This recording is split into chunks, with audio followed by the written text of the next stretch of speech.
This video is talking about marginal analysis, and it's in a more of a real-life situation and kind of more of a fun and athletic approach.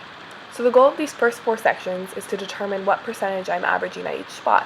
At this first spot, which is spot number 1, it is 2 feet in front of the basket and has a prize of $10, and I made 18 out of 20, which is 90%. At spot 2, which you can see above, is about 8 feet in front of the basket and worth $25.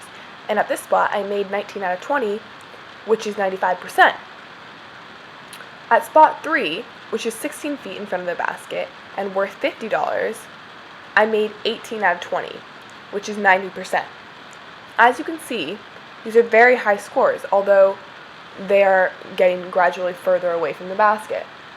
I am a basketball player, so I am going to be able to make more of these shots than like a regular student or person.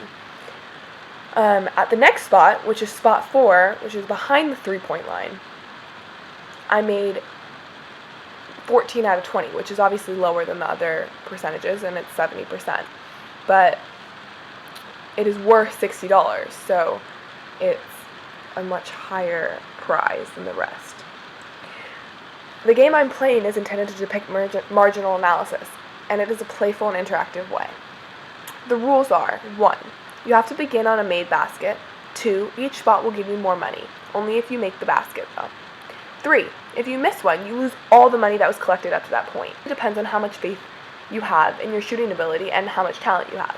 You should definitely go ahead with spot 1 because the benefits outweigh the costs, which at this point are only implicit costs, such as time and arm pain. But let's say I had to pay an entrance fee of $5 to even play the game. Would that be included in the costs at spot 1? Actually, no, because that is what economists consider a sunk cost. In terms of money, at spot 1, the marginal benefit of $10 is greater than the marginal cost of $0. At spot 2, the marginal benefit of $15 is greater than the marginal cost of $10. At spot 3, the marginal benefit of $25 is equal to the marginal cost of $25, which is still considered a good option because the marginal benefit isn't actually below the marginal cost. But at spot 4, the marginal benefit of $10 is actually less than the marginal cost of $50, and therefore it would be wise to stop at spot 3 and collect the prize money of $50.